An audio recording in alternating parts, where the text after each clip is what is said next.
थांबा माझ्या लाडक्या बहिणींनो, आज तुमच्यासाठी एक खूप मोठी आणि आनंदाची बातमी आली आहे। जून महिन्याचा हप्ता आता आजपासून तुमच्या बँक खात्यात जमा होणार आहे। अर्थ खात्याने यासाठी तब्बल 3600 कोटी रुपयांचा निधी मंजूर करून वर्ग केला आहे। आज सकाळीच खुद्द मुख्यमंत्र्यांनी याबाबत महत्त्वाच्या सूचना दिल्या आहेत। त्यांनी स्पष्ट केले की आज जवळपास 3600 कोटी रुपये आपल्या लाडक्या बहिणींसाठी डीबीटी म्हणजेच डायरेक्ट बेनिफिट ट्रान्सफर मार्गे पाठवण्यात आले आहेत। आजपासून वितरणाची प्रक्रिया जोरात सुरू होऊन सर्व पात्र बहिणींना हे पैसे तुमच्या खात्यात 3-4 दिवसात जमा होतील। खरोखरच लाडक्या बहिणींची दीर्घ प्रतीक्षा आता संपली आहे।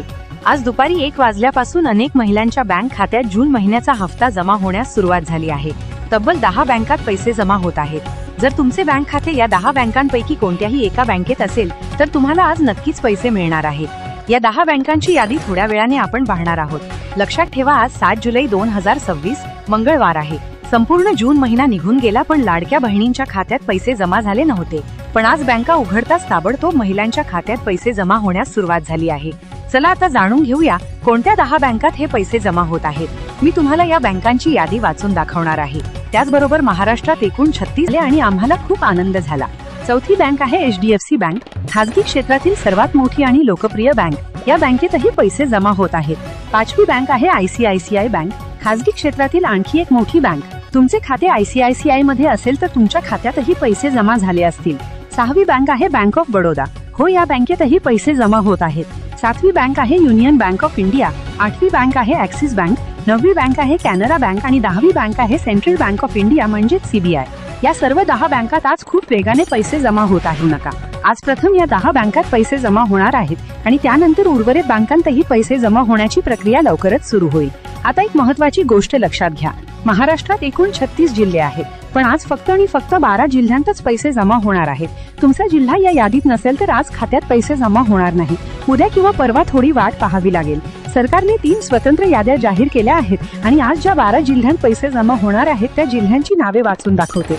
यात अकोला, अमरावती, छत्रपती संभाजीनगर, बीड, मुंबई शहर, मुंबई उपनगर, नागपूर, वर्धा, नाशिक, धुळे, पुणे आणि सातारा या 12 जिल्ह्यांचा समावेश आहे।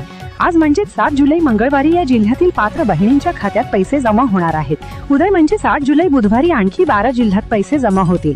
त्या यादीत बुलढाणा, यवतमाळ, जालना, धाराशिव म्हणजे उस्मानाबाद, ठाणे, पालघर, भंडारा, गोंदिया, नंदुरबार, जळगाव, सोलापूर आणि कोल्हापूर यांचा समावेश आहे। आणि परवा म्हणजे 9 जुलै गुरुवारी उर्वरित 12 जिल्ह्यांत पैसे जमा होतील। यात वाशिम, लातूर, नांदेड, हिंगोली, परभणी, रायगड, रत्नागिरी, सिंधुदुर्ग, चंद्रपूर, गडचिरोली, अहमदनगर आणि कोल्हापूर यांचा समावेश आहे। आजपासून पुढील 3 दिवसात जून महिन्याचा हप्ता म्हणजेच 1500 रुपये तुमच्या खात्यात जमा होणार आहे। कोणती योजना हवी आहे ते कमेंट मध्ये सांगा, योग्य मार्गदर्शन करेन। या सर्व योजनांचा लाभ घेण्यासाठी काही महत्त्वाच्या गोष्टी लक्षात ठेवाव्या लागतील। सर्वप्रथम, कोणत्याही योजनेसाठी अर्ज करताना तुमची सर्व कागदपत्रे अद्ययावत आणि व्यवस्थित असणे आवश्यक आहे। आधार कार्ड, रेशन कार्ड, उत्पन्नाचा दाखला, बँक पासबुक ही सर्व कागदपत्रे एकत्र ठेवा, जेणेकरून कोणत्याही वेळी अर्ज भरताना अडचण येणार नाही। दुसरे म्हणजे अनेकदा योजनांची माहिती वेळेवर न मिळाल्याने अनेक पात्र बहिणी लाभापासून वंचित राहतात। त्यामुळे तुमच्या गावातील अंगणवाडी सेविका, ग्रामसेवक किंवा तलाठी यांच्याशी नियमित संपर्कात राहा, कारण त्यांच्याकडे नवनवीन योजनांची अद्ययावत माहिती सर्वात आधी येते। तिसरे म्हणजे कोणत्याही योजनेच्या नावाखाली कोणी पैशांची मागणी करत असेल तर सावध राहा। सरकारी योजनांचा लाभ घेण्यासाठी कोणत्याही एजंटला किंवा मध्यस्थाला पैसे देण्याची गरज नसते। सर्व प्रक्रिया मोफत असते। याशिवाय ज्या बहिणी स्वतःचा छोटा व्यवसाय सुरू करू इच्छितात त्यांच्यासाठी बचत गटांच्या माध्यमातून बिनव्याजी कर्जाची सुविधा देखील उपलब्ध आहे।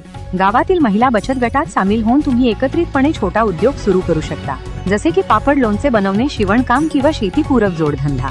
यासाठी बँकांकडून विशेष सवलतीच्या दरात कर्ज उपलब्ध करून दिले जाते आणि सुरुवातीच्या काळात प्रशिक्षणही मोफत दिले जाते। अनेक बहिणींनी अशा बचत गटांच्या माध्यमातून स्वतःचा उद्योग उभा करून आर्थिक स्वावलंबन मिळवले आहे।